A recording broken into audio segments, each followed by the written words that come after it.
Hello and welcome back to another video, and today I'll be doing my review on Fallout Season 1 and telling you, is this worth your time? Should you go watch the show? As a massive Fallout fan, I had a lot of high expectations and a lot of worries because Hollywood are not very good at doing video game adaptations.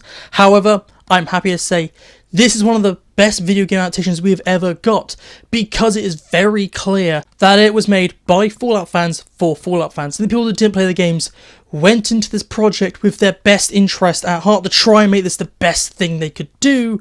Like Walter Goggins, he didn't play the games. However, he went into this being like kind of the eye for the people who didn't play the games. He's been like, okay, why is this happening in the story? Try and make sure that it was not just a show for the fans, it was a show for everyone. And that's what really made this show great. It was very clearly made with a lot of care and attention to detail.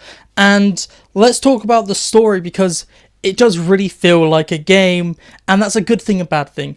Good thing is that they are actually making it do feel like Fallout 5, which is what everyone's making it out to seem. Todd Howard's like, this is basically Fallout 5. The showrunner's like, this is basically Fallout 5.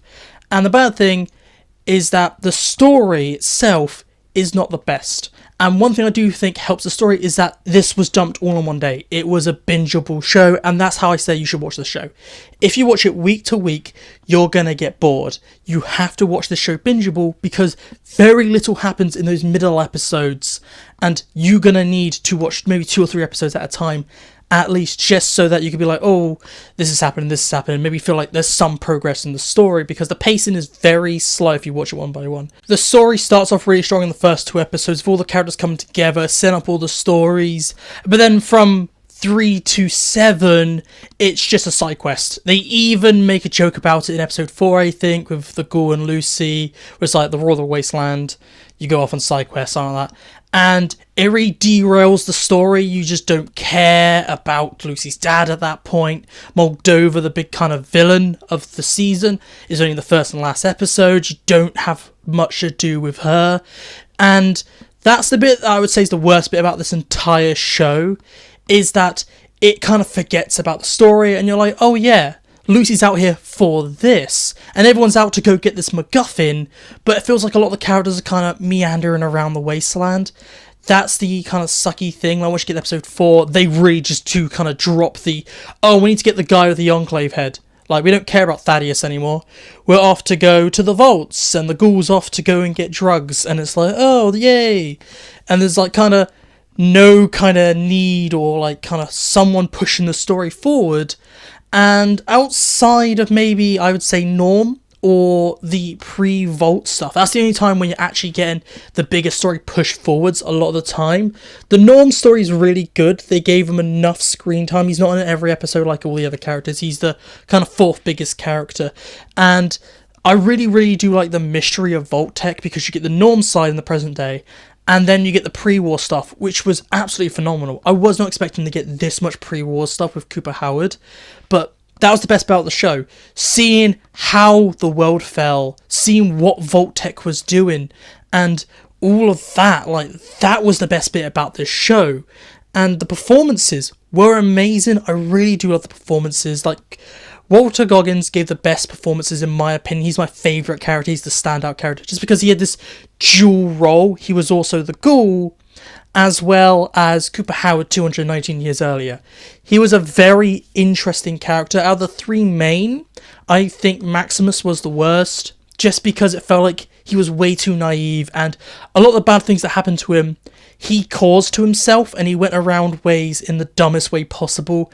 However, the way they portrayed him, and the way that he was meant to be this like kind of naive squire, it worked kind of for the story that they were telling. This show really did try to do a lot, and almost all the characters were written very well. Like, every character really does have a small sort of character arc. Like, the only one you could say doesn't really have anything is the Ghoul, but really, season 1 was just setting the Ghoul up for a bigger role. Like Lucy, she goes from this kind of naive, gullible character to this hardened survivor. You have Norm, who goes from a coward to the only one who's willing to try and find out the truth. You have Maximus really kind of become his own person, where at the start he is a squire, and he even lies about who he is to being really the hero, which is what he wanted to be in the first few episodes.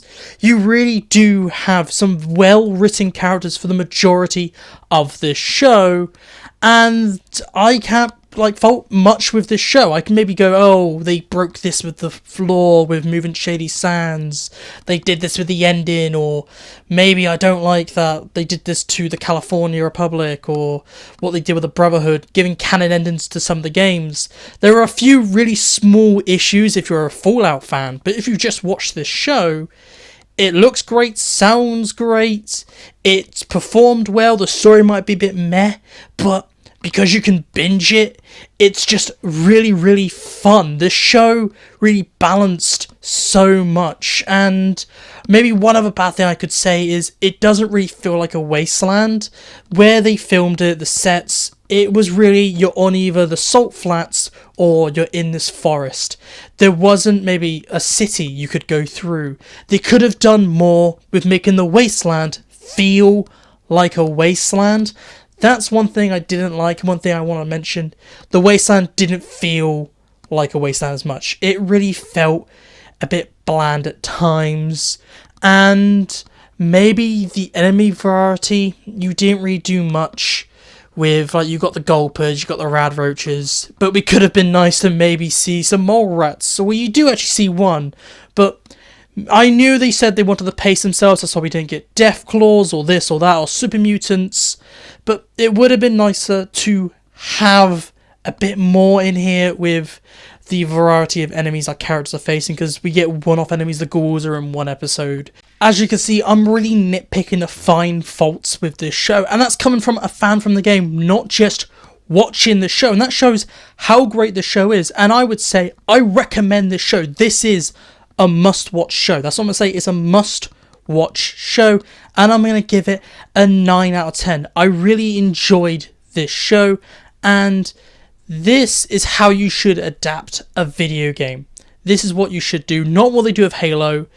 This is the new best adaptation, in my opinion, that we've ever gotten for a video game franchise. Please tell me down below, what did you think about Fallout Season 1? Did you love it? Did you hate it?